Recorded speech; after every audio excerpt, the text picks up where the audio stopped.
भक्त कथा। जनाबाई के साथ चक्की पीसते थे भगवान, धोते थे कपड़े। भगवान सिर्फ प्रेम और भाव के भूखे हैं। उनके प्रेम में जाति पाति, विद्या, बुद्धि, धन, ऐश्वर्य, स्त्री पुरुष, पंडित मूर्ख, राजा रंक व ब्राह्मण चांडाल का भेद कोई महत्व नहीं रखा। भक्त जनाबाई की भक्ति उसी का उदाहरण है जो महाराष्ट्र के प्रमुख संत श्री नामदेव जी के घर की नौकरानी थी। घर में झाड़ू करने व बर्तन कपड़े धोने जैसे काम करती। नामदेव जी के घर में होने वाली सत्संगति और भगवत चर्चा के प्रभाव से उनमें भी भगवत भक्ति उदित हो गई और वो भी भगवान विट्ठलनाथ का निरंतर स्मरण करने लगी। एक दिन एकादशी के रात्रि जागरण में रात भर झूमते रहने पर अगले दिन सुबह घर जाने पर उसकी आंख लग गई, जो देर से खुलने पर उसे नामदेव जी के घर के काम में देरी होने का आभास हुआ।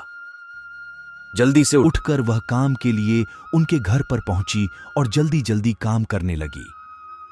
इसी बीच कपड़े धोने के लिए जब जनाबाई चंद्रभागा नदी किनारे पहुंची तो कोई काम याद आने पर वह कपड़े छोड़ वापस घर की तरफ दौड़ने लगी। इसी बीच एक वृद्धा ने रास्ते में उसका हाथ पकड़कर हड़बड़ी का कारण पूछा।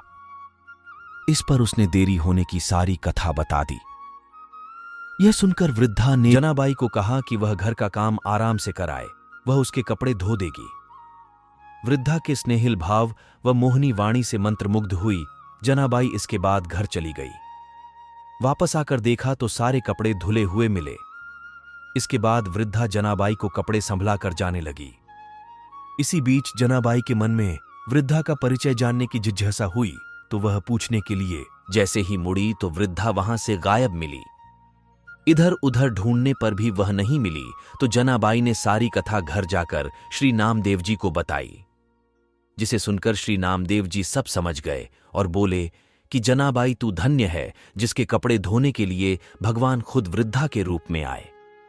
ये सुनते ही जनाबाई प्रेम से रोने लगी और भगवान को कष्ट देने के लिए अपने को कोसने लगी। वहां बैठा सारा संत समाज भी आनंद से पुलकित हो गया। कहा जाता है इसके बाद भगवान के प्रति जनाबाई का प्रेम बहुत ही बढ़ गया था। भगवान भी समय समय पर उसे दर्शन देकर कृतार्थ करने लगे।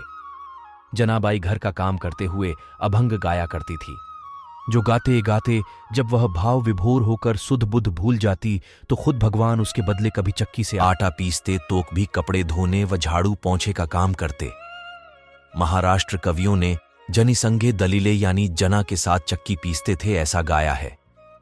संत नामदेव जी के साथ जनाबाई का कोई पारलौकिक संबंध था। संवत 1407 में जब नामदेव जी ने समाधि ली, उसी दिन कीर्तन करती हुई जनाबाई विट्ठल भगवान में विलीन हो गई।